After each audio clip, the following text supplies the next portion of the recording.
Olá, sejam bem-vindos à terceira temporada do podcast Direito Empresarial Café com Leite. É novo por aqui? Então deixa eu me apresentar. Eu sou Amanda Taide, mineira na origem, com passagem em São Paulo e candanga de coração. Casada, mãe do Pedro de 4 anos. Pedro Ataide Rivera Piteu Maranhão. Do Lucas de 2 anos. Lucas lindo, já é. E tutora do Vira-Lata Farofa. Sou professora doutora da Universidade de Brasília, UNB, dos cursos de Direito Empresarial, Concorrência, Comércio Internacional e Compliance. E esse é um podcast idealizado e planejado para as turmas da graduação em Direito Empresarial na UNB, nas disciplinas de Direito Comercial 1. A cada aula, um novo episódio sincroniza com o tema daquele dia. Mas o podcast não se restringe mais aos meus alunos, pois todos os ouvintes, em quaisquer lugares do Brasil e do mundo, e em qualquer posição profissional que ocupem, poderão ter, com o nosso podcast, uma biblioteca virtual, em áudio gratuita, dos principais livros, capítulos ou trechos de livros, artigos acadêmicos essenciais para a compreensão do direito empresarial no Brasil. Eu estou muito animada para tomar a próxima xícara de café com leite com vocês. Bora comigo? A nossa xícara de café com leite de direito empresarial de hoje vai tratar de 2 artigos. O primeiro, que é uma entrevista publicada no portal Conjur, em 2006, sobre o novo advogado. E o segundo, escrito, que consiste em um prefácio, intitulado Sobre a razão de ser da FGV, da Direito GV, publicado em 2010. Ambos pelo Ari Osvaldo Matos Filho. E para isso a gente vai ter a alegria de contar com a participação do professor Ari Osvaldo Matos Filho, comentando esses 2 artigos. O professor Ari é sócio-licenciado da OAB do escritório Matos Filho, que carrega então seu sobrenome até hoje. Sim, gente, é o Matos Filho mesmo. Com dedicação exclusiva como professor titular sênior da Escola de Direito da FGV São Paulo. Ele é pós-doutor por Harvard, doutor em Direito Tributário pela USP, mestre em Direito Comercial pela USP, mestre em Direito em Harvard, graduado em Direito pela USP, professor fundador e primeiro diretor da FGV de Direito São Paulo. Foi presidente da CVM, membro do Conselho Monetário Nacional, membro da Comissão de Privatização e é atualmente, como eu já mencionei, professor titular sênior da FGV, Direito São Paulo, árbitro do Centro Brasileiro de Mediação e Arbitragem e da Câmara de Arbitragem de Mercado, associado da Academia Brasileira de Direito Tributário e associado efetivo do Instituto de Advogados de São Paulo, IASP, sendo então professor da GV desde 1969 até hoje. Eu fico até sem fôlego e fico muito feliz em apresentar todo esse caminho do professor Ari Osvaldo Matos Filho, porque é uma honra imensa e muito grande. Fico aqui até errando as palavras de tanta de ansiedade aqui por entrevistar o senhor, professor Ari. Muito obrigada por aceitar participar do podcast aqui conosco. Muito obrigada. Obrigado a você. Para a gente começar, professor Ari, qual que foi o contexto, né, desses 2 artigos? Um sobre o perfil do novo advogado, então uma entrevista, né, ao portal Conjur, e um outro que consiste aí em um prefácio a respeito da razão de ser da Direito GV, em coautoria com Diego Rafael Ambrosini, Natasha Cássia Salinas. Como que esses 2 artigos eles estão inseridos, né, dentro de uma série de outras publicações feitas pelo senhor, sendo uma muito importante e muito conhecida, como, por exemplo, o livro Direito dos Valores Imobiliários? Bom, uma é decorrente da outra. Ou seja, a partir de uma constatação, eu e vários colegas partimos da constatação de que o direito, ele, dependendo da região do país no qual ele é praticado pelos advogados, a ênfase muda. Então, por exemplo, no Sudeste e certamente também no Sul, o direito é muito mais voltado para a atividade empresarial, além da tradicional parte do direito civil. Mas a parte do direito obrigacional no Sul e no Sudeste aumentou muito por conta da atividade empresarial, por conta de novos mecanismos do direito comercial, por conta de uma influência e de crescimento maior do mercado de capitais, por uma influência e crescimento muito acentuada do direito financeiro privado, tá? E isso não se manifesta na mesma intensidade em lugares em que a atividade agrária é mais importante, como no Centro-Oeste, ou como em outros lugares em que a prevalência de um ramo do direito é mais importante.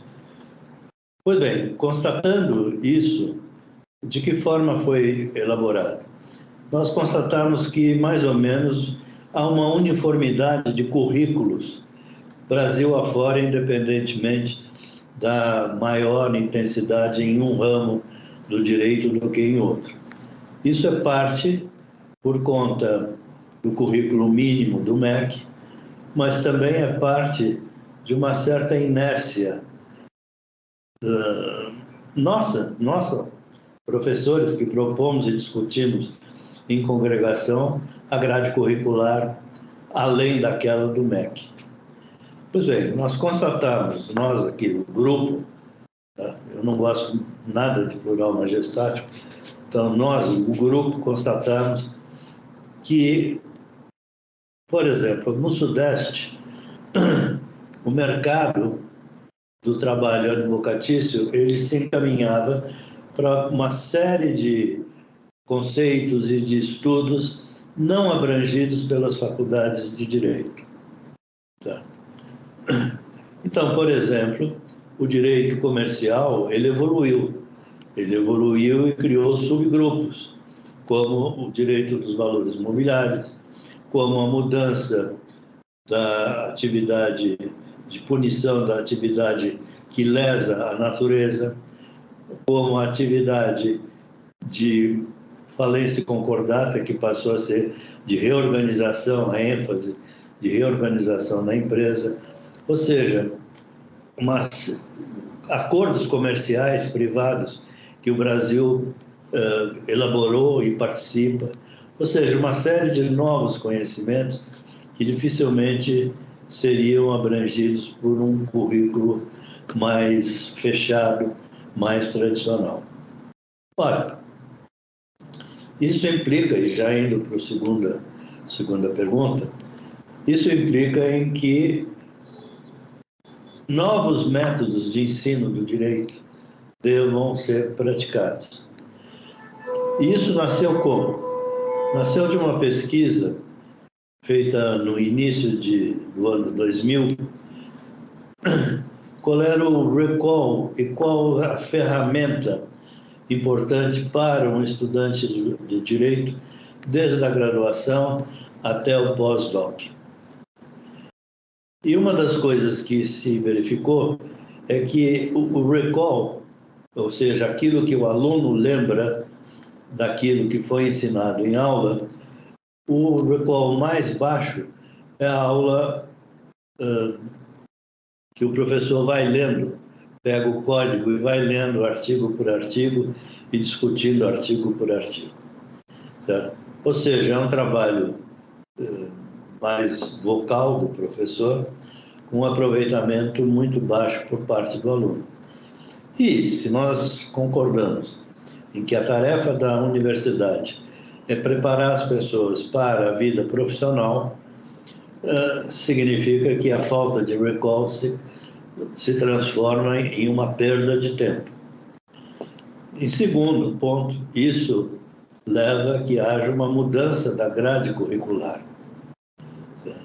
A grade curricular tem que corresponder àquilo que o mercado que gera empregos, certo? vai estar pedindo, sob pena de nós termos a formação de um grupo de jovens que não vão encontrar quase atividade prática para aquilo que eles aprenderam, ou mesmo, pior ainda, dificilmente eles vão encontrar empregabilidade. Isso levou aqui a gente partisse para estudar quais são os métodos que causam a maior lembrança para os alunos. E, em segundo lugar, o maior recall é aquela aula participativa, de longe, em que o professor funciona muito mais como um guia da discussão, mas não aquele que dá a solução do problema. É o método socrático, ou também o método dialético, pergunta e resposta, entre os alunos, e o professor é o mero diretor das discussões.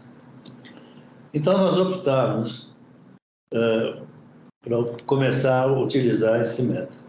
Agora, já na criação da Escola de Direito da Direito GV de São Paulo. E o que nós constatamos, todos aqueles professores que estávamos envolvidos na criação, é que não há material didático para esse tipo de ensino, porque o grosso dos materiais produzidos entre nós no Brasil são manuais, né, em que repete mais ou menos aquilo que o professor vai dar aula discutindo artigo por artigo. Nós, na Direito GV, descobrimos que inexistiam professores aptos a lecionar pelo método dialético, né? Nós descobrimos na Direito GV que os alunos dos bons colégios já estavam mais acostumados a esse método, enquanto as faculdades estavam muito mais próximas do método coimbrão de dar aula e de destruir o candidato do outro lado. Pois bem, então, criada a Escola de Direito, nós passamos 3 a 4 anos, primeiro preparando material didático, preparando professores. A Vivi foi uma das vítimas desse processo. Então, procuramos pegar professores que tivessem passado pela experiência de aulas participativas no exterior, seguindo a recomendação do MEC, só podia ser professor com mestrado pronto e encaminhado para um doutorado.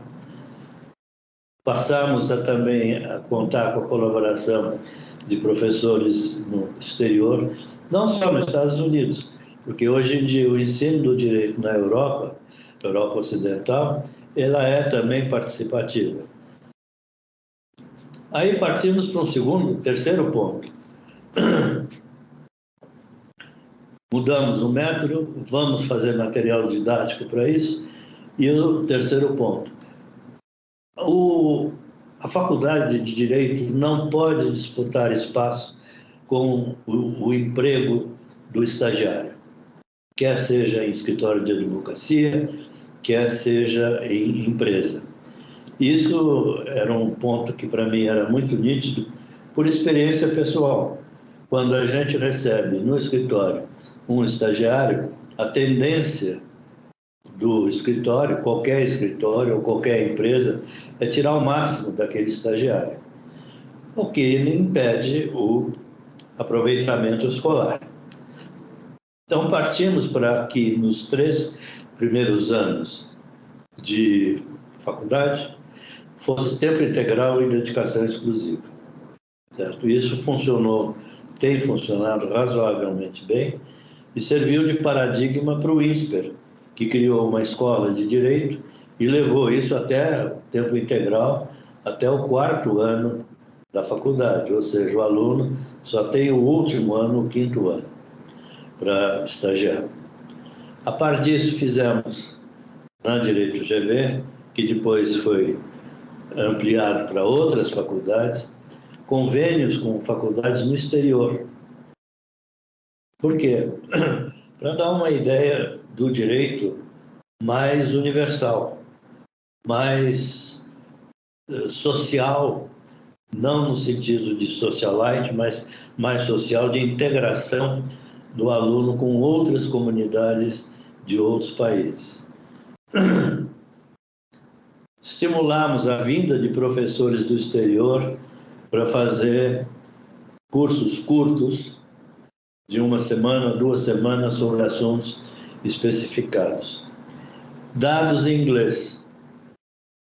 Porque, quer gostemos, quer não gostemos, mesmo na Europa ocidental, continental, as faculdades estão dando cada vez mais cursos em inglês. Até a Sorbonne dá cursos em inglês, certo? Que é o berço do francofonie. Certo? Para isso, nós passamos a mudar o vestibular. De que forma? Primeiro, qual é o nível de conhecimento prévio que o aluno traz do colegial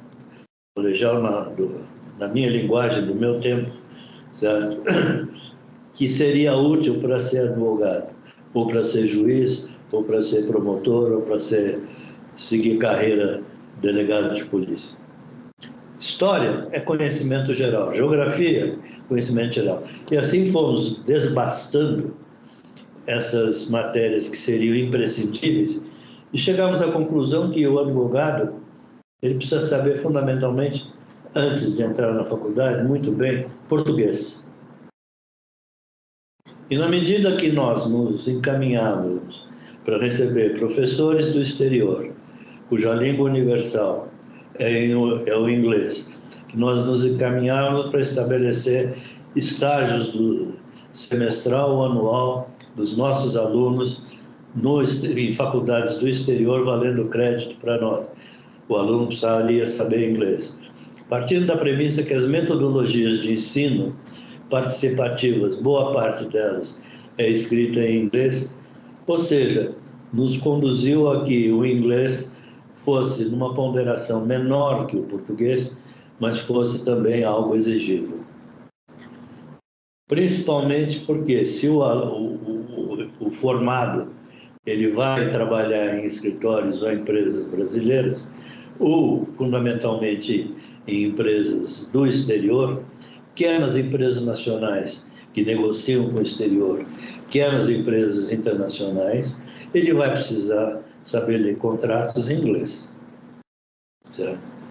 Pois bem, todas essas modificações nos levaram à construção de um paradigma novo. E esse paradigma não tinha material didático, não tinha professor, não tinha nada pronto aqui. Por quê? Porque nós estávamos muito mais acostumados à aula do professor falando e o aluno, de vez em quando, se o professor permitisse, levantar a mão e fazer uma pergunta. Isso levava a quê? Como levou a mim mesmo, em determinados dias, quando eu acordava mais cansado, por qualquer motivo, sentar no fundo da classe, botar um óculos escuro e dormir. Que é um negócio muito ruim, porque é uma perda de tempo, certo? É tempo perdido para o professor e é tempo perdido para o aluno. Pois bem, aí começou a nascer a ideia da Direito GV. Foi uma ideia concebida por vários professores, Oscar Vilhena, Carlos Ari Sanfeld, vários. Nós fomos construindo como seria essa faculdade.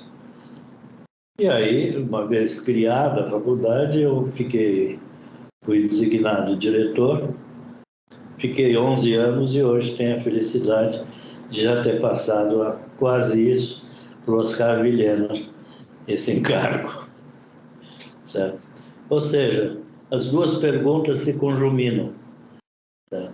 A necessidade da criação de um tipo distinto de advogado, não que o bacharel tradicional tenha perdido seu lugar, mas criou-se um lugar para um bacharel distinto daquele mais tradicional. E isso levou à criação de uma escola de direito. No começo apanhamos muito de todas as faculdades de direito, ou seja, éramos considerados um estranho no ninho, certo? Um tipo de pessoa que se rendeu ao mundo no exterior, do exterior, mas hoje em dia já tem uma aceitação melhor, inclusive começam a surgir outras escolas ou faculdades de direito seguindo a mesma trilha, como foi o caso do INSPER, aqui em São Paulo também. Interessantíssimo a gente entender essa gênese, assim, primeiro por essa constatação de que os professores não estão prontos necessariamente, né? E que a gente precisa trabalhar constantemente. Então, a gente normalmente se torna especialista em temas e a pressuposição é que, uma vez que você é especialista em um tema, vai ser capaz de apresentar aquele tema com didática, com capacidade de integrar, né, os alunos, mas não necessariamente. Esse treinamento é super importante, né? E esse, acho que é um dos desafios. Você levantou um ponto importante, porque o direito tradicionalmente ele é apresentado nas faculdades em caixinhas estanques, certo? Só que essas caixinhas estanques não existem na realidade. Quem vai trabalhar vai descobrir no início, com um grande pesar, que a facilidade das caixinhas deixa de existir.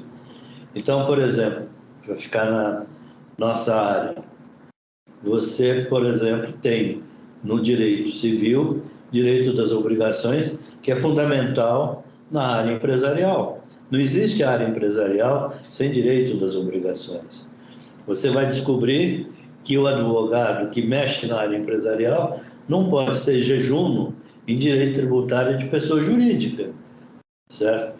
E aí vai por aí afora. Então, uma das grandes coisas, um dos grandes méritos que a aula participativa gera é desconstruir as caixinhas ainda junto do curso de graduação.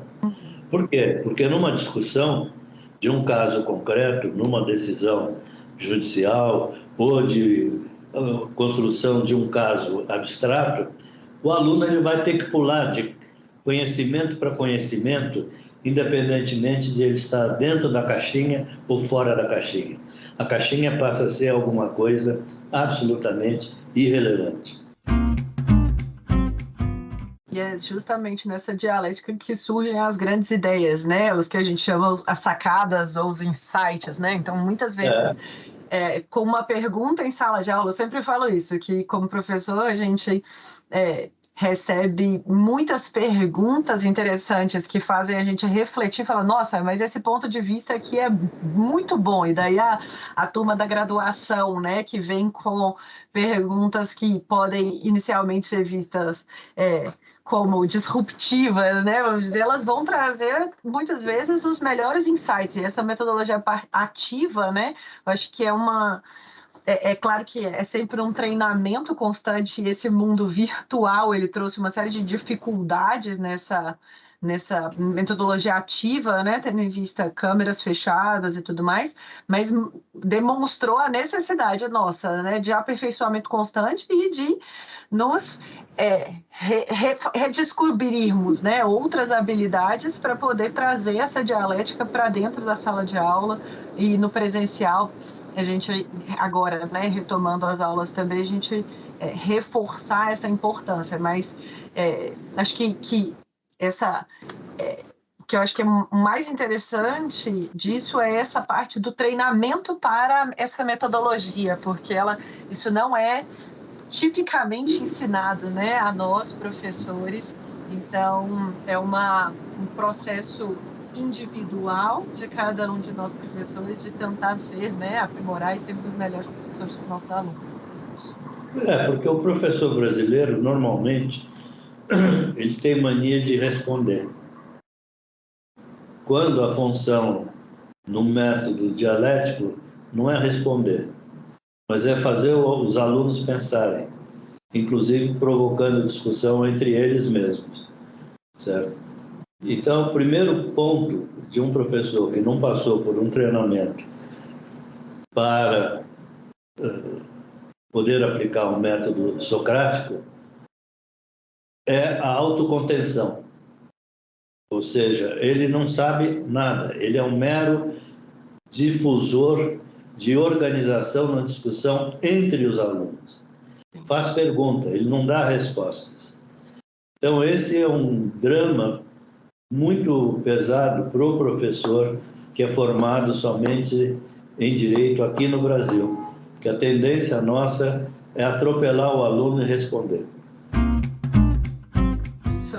Isso é muito interessante, porque a gente vai pegando, né, experiências do exterior e vai vendo as experiências no Brasil.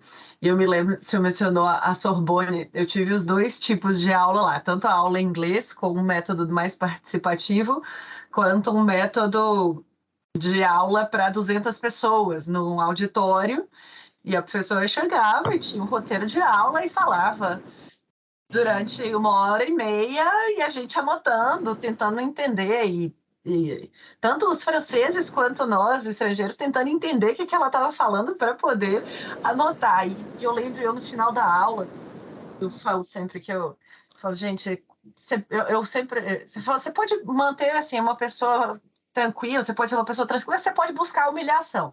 E aí eu falava, eu vou lá buscar humilhação, né? Falar com a professora e tal. Eu falava, professora, mas e tal coisa, tal coisa, tal coisa? Ela sempre respondia com oui ou não. Não passava dessas duas palavras. Eu falava, gente, mas eu não entendi esse ponto, né? Será que você pode me ajudar a raciocinar? Não tinha, era um método muito estanque, né? Então, essas experiências que a gente tem enquanto aluno, acho que acabam também moldando o tipo de professor que a gente quer ser, né? Tem um outro ponto que a gente vai conversando, eu vou lembrando, que foi importante na criação da Direito GV em São Paulo. A existência de professores de tempo integral e dedicação exclusiva. Ou seja, eu estudei aqui em São Paulo, na USP, e estudei nos Estados Unidos. A diferença é da água para o vinho. Quer dizer, aqui em São Paulo, não sei se mudou hoje em dia, o professor chega no horário de começar a aula, quando não atrasa, certo? Dá aquela aula monotemática, certo? Sem muita emoção, certo? Ele toca o sino, acabou a aula, ele vai tomar um cafezinho na sala dos professores e volta para onde? Para o escritório. Ou seja, assim como para o aluno, nos cursos de direito de tempo parcial, assim como para o aluno o estágio é mais importante que a faculdade, assim como para o professor que advoga intensamente, o escritório é muito mais importante do que a faculdade. A faculdade é um label, um nome que ele agrega a sua personalidade. Então, a criação de uma carreira paralela de professores tempo integral, ela é importante porque os professores têm que destinar, durante a semana, determinados dias e horários para atender os alunos. E aí essa resposta de oui ou não existe, porque aí é um diálogo tete a tete entre aluno e professor. Ele perde aquele vestimento de majestade inatingível, certo? E também dá para o aluno um conforto para ele. Obviamente, determinadas matérias não necessariamente precisam de professores de tempo integral, mas precisam de professores que conheçam a realidade, ou seja, aqueles professores que vão ensinar as crianças como a raposa tira a galinha do galinheiro sem fazer muito barulho, certo? Ou seja, foram uma série de inovações que eu não criei nada.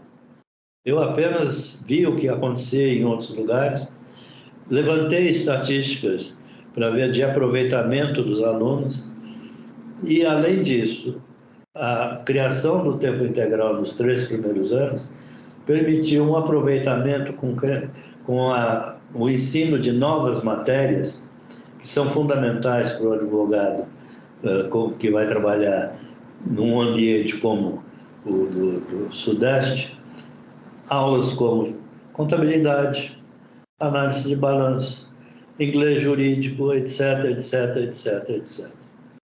Certo? Ou seja, nos permitiu muito mais mobilidade, plasticidade para a criação de algo novo. Interessantíssimo. Isso reflete, né? Essa parte acadêmica, ela certamente acaba refletindo na atuação profissional, né? Dos alunos e nossa também, né? Enquanto professores e partindo para essa segunda faceta e, consequentemente, o segundo artigo, né? Na parte profissional, como nessa visão do novo advogado, né? Que foi objeto do artigo, qual que é a visão do senhor, né, a respeito dos profissionais ou da forma, né, de atuação ou capacitação e atuação, né, desses advogados que atuam especificamente aí no ramo do direito empresarial? Quais as novas necessidades, né, que são trazidas pela realidade e que precisam, né, ser aprimoradas também? Olha, isso está presente desde o primeiro dia da ideia da criação da Escola de Direito. Existem 2 posturas e nós optamos por uma que até então quase não existia.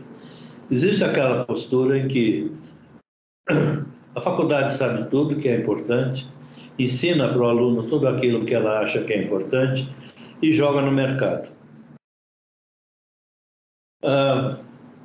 Nós partimos na Escola de Direito, antes da criação da Escola de Direito ainda, partimos para uma postura completamente diferente e que, na altura, foi muito criticada pelas outras faculdades de Direito.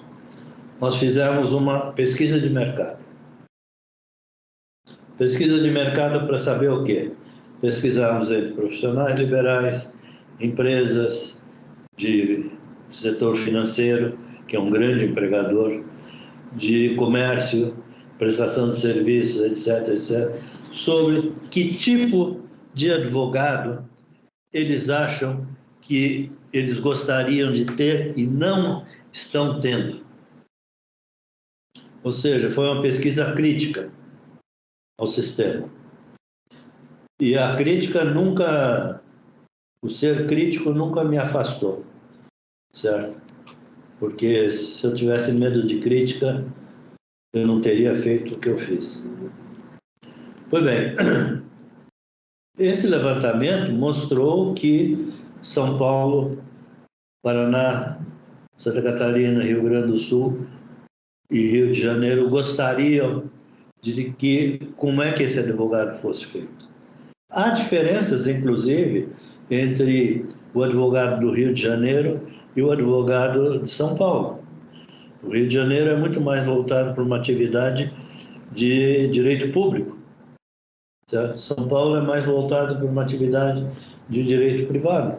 Assim como em Brasília, se fizerem um levantamento, eu acho que vai dar muito mais direito público e direito privado naquelas áreas em que o direito público atua. Empresas de economia mista, etc, etc. Pois bem, esse levantamento nos deu uma luz, certo? E a partir daí nós começamos então a montagem. Ou seja, nós nunca sentimos a menor vergonha de consultar o mercado e sentimos grande rejeição, todos os nossos professores sentimos grande rejeição em soltar o aluno do jeito que a gente pensava que seria o melhor para ele. Obviamente, não se pode só levar o mercado em consideração, mas também não pode se eu formar um aluno que seja um perito em filosofia do direito e que onde é que ele vai trabalhar? Ele quer trabalhar, ele quer ganhar dinheiro, ele quer construir família, ele quer educar os filhos dele. Ou seja, enfim, querer ignorar o chamado vil metal ou a empregabilidade, no meu modo de ver, é errado. E aí, nos escritórios, da sua experiência no Mato Filho, os alunos chegam prontos, chegando lá, qual que é o aporte, né, que a vida profissional, e a partir aí do 4º ano, ou de que modo que a vida profissional vai moldando também as novas experiências acadêmicas, mestrado, doutorado, pós-doutorado, como que a vida profissional, qual a relevância, né, da vida profissional para a vida acadêmica também nessa atuação, né, no direito comercial? Tá, aí nós partimos para um outro tipo de arranjo. Começamos a estabelecer cursos para os nossos alunos de direito que tivessem um bom desempenho, possibilidade de fazer créditos na escola de administração de empresas ou na escola de economia. Isso teve um subproduto extremamente importante, porque numa atividade profissional, o advogado ele não trabalha sozinho, principalmente numa atividade empresarial. Quer dizer, o advogado vai trabalhar junto com o administrador de empresa, ele tem que saber um mínimo de linguagem de administração de empresa para poder se comunicar, inclusive, com o cliente dele, que é o dono da empresa, certo? Sob pena de transformar, ignorando todas essas matérias, o advogado ficar transformado num mero escriba, em que o dono da empresa, o administrador, o banco de investimento, elaboram tudo, aí o dono da empresa fala, escreva. Certo? O que é uma posição ridícula e que não condiz com a realidade do ensino que o advogado deve ter. Certo? Como é que você mede isso? Nós também partimos para medir. Nós achamos até hoje na escola que é um processo humilhante do estagiário, do pedido de estágio. Quer dizer, sai o coitado do aluno ou da aluna distribuindo o currículo como se fosse panfleto distribuído aí no Centro Comercial de Brasília, certo? Na rua. Não é isso. O aluno tem muito mais dignidade do que desse processo. Então, mais uma vez, nós copiamos a Job Fair, que nos Estados Unidos e na Europa existe para quando o aluno está terminando a faculdade, para encontrar emprego, escolhe, ele e os empregadores se entrevistam mutuamente e o aluno escolhe onde é que ele quer trabalhar. Nós criamos isso para estágio. E o primeiro resultado foi excepcional. Nós passamos a ter 7, 8 pedidos de estágios por estagiário. Ou seja, deu dignidade para aquele sujeito. Então, é um sujeito que aprendeu sobre uma metodologia diferente, participativa. É um sujeito que contou com professores tempo integral e professores não tempo integral, dependendo da área. É um sujeito que pôde participar, se quiser, de semestre em outra faculdade de Direito no exterior, valendo crédito. É um sujeito que participa de uma feira de estágios em pé de igualdade, ou até como a oferta de estágios é maior do que a oferta de estagiários, ele participa num processo e numa situação superior à dos contratantes. Ou seja, acho que deu uma mudada. A feira de estágios, hoje em dia, é um negócio comum. Depois foi copiado por todo mundo, o que eu acho excepcional. Interessantíssimo esse processo de adaptação, né, vamos dizer, da vida profissional do aluno para a vida acadêmica, né, inserido na vida acadêmica. E para a gente caminhar aqui mais para o final, assim, uma pergunta que eu adicionei agora na 3ª temporada, para a gente tentar, quando a gente vê, né, o currículo, a trajetória do senhor, a gente vê todos os títulos, toda a caminhada profissional, todas as conquistas, e a gente fica pensando, será que teve algum tropeço? Será que teve alguma coisa que não aconteceu conforme planejado? Porque isso certamente, né, passa na cabeça dos alunos, e fica pensando, nossa, não consegui determinada coisa que eu queria muito, isso vai ser definidor da vida. Será que o senhor podia compartilhar algo que aconteceu na trajetória do senhor que não funcionou, mas que depois, né, teve algum resultado que pode ajudar os alunos e os nossos ouvintes a entenderem, né, como que isso pode ter ajudado o senhor no estudo ou no trabalho em direito empresarial? Imaginar que você queira fazer coisas que não aconteçam, imaginar que isso exista, ou seja, tudo que você quer, você faz, não existe nem um sujeito que seja predestinado. Obviamente não existe. Por exemplo, a minha participação na vida pública durante 3 anos, quer na Comissão de Valores Imobiliários, quer na Comissão de Reforma Fiscal, você quer uma coisa, as pessoas não querem. Por exemplo, se você pegar as propostas de reforma fiscal, você tem sempre 3 polos opostos que se contradizem. A pessoa física vai dizer: eu concordo com o aumento de imposto desde que recaia sobre o meu vizinho. Para mim, não. Para mim, eu quero imposto zero. Se você perguntar para o ente tributante, ele vai falar: não, é muito pouco, eu preciso de muito mais dinheiro vindo dos tributos, porque a minha tarefa é nobre. E se você vai consultar aqueles que formam o orçamento, ele vai dizer: não, quem decide para onde vai o dinheiro, se vai para a minha freguesia ou para o meu estado, sou eu, e não é o executivo. Ou seja, é um problema redondo. Agora, você tem satisfações para ficar no seu campo, por exemplo. Eu acho que uma grande coisa que eu consegui quando estava na CVM foi acabar com os títulos ao portador. Eu já constatava antes que título ao portador é um convite à sonegação de imposto. Título ao portador é um convite à manipulação de mercado. Ou seja, tudo aquilo que é malefício está inserido no título ao portador. Certo? Tive vitórias que demoraram muito. Certo? Quando eu estava na CVM, foi aprovado o fundo imobiliário. Certo? Mas ele só veio a sair, efetivamente, vários anos depois. E outra satisfação, o fundo imobiliário foi semente para uma série de fundos de investimento que existem hoje. Tanto que o grande e de longe maior volume de investimentos no mercado de valores imobiliários é de fundos. Em segundo lugar é de renda fixa.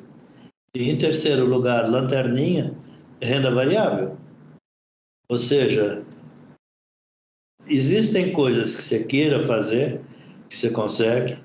Existem coisas que você queira fazer, que você não consegue. Burocracia é um negócio que te segura como visgo de pé de passarinho. Certo? Você não consegue se mexer, você não sabe onde é que está o entrave daquilo. Mas você tem coisas que você consegue fazer. E aí você tem que pegar aquela ideia, botar debaixo do braço e começar a falar com a autoridade mais baixa daquela hierarquia. Porque se você botar isso na mão do mais alto na hierarquia e o de baixo der um não anda aquele negócio. Ou seja, gastar sola de sapato, humildade que as coisas tendentemente vão andar. Super interessante, é bem a realidade mesmo. E para a gente concluir, quem que o senhor gostaria de ouvir aqui? Quem que o senhor fala, olha, eu gostaria de parar aqui durante meia hora, 1 hora para ouvir essa pessoa, Lembrando que a gente já entrevistou uma série de professores aí da GV São Paulo, então, a professora Mariana Pargêndola é figurinha carimbada, o professor Bruno Salama já participou também aqui de episódios, professora Lier, professora Viviane, então a gente já tem aí uma série de professores, a gente pode convidar outros professores ou os mesmos professores a respeito de artigos, capítulos ou livros específicos, quem que o senhor gostaria de ouvir? Bom, todas as suas indagações, para mim essa é a mais difícil, porque aos 82 anos, muitos dos meus mestres já não estão mais aqui. Aqueles que eu gostaria de ouvir já partiram por um recanto mais sossegado da vida. Mas a gente pode ouvir alguém comentando eles. Então, se o senhor quiser recomendar alguém que tenha escrito algo que marcou o senhor, e a gente chama algum professor para comentar. Eu acho que podia chamar alguém para comentar o professor Silvio Marcondes, da USP. E foi um excepcional professor. Tá anotadíssimo. A gente já teve um episódio comentando um artigo do professor Silvio Marcondes, então vamos pegar outros textos do professor Silvio Marcondes para comentar. Eu acho, para mim, foi um professor excepcional. Sim. Então, acho que com isso a gente conclui aqui a nossa conversa. Eu queria agradecer, professor Ari, pela sua presença, uma alegria conhecê-lo e poder ter essa visão da construção, né, de uma metodologia de ensino e de uma carreira profissional voltada para esse ramo, né, do direito dos negócios em especial. Então, foi uma xícara de café muito gostosa, tomada por nós. Espero que assim tenha sido também para os nossos ouvintes e espero que até a próxima. Até a próxima e obrigado.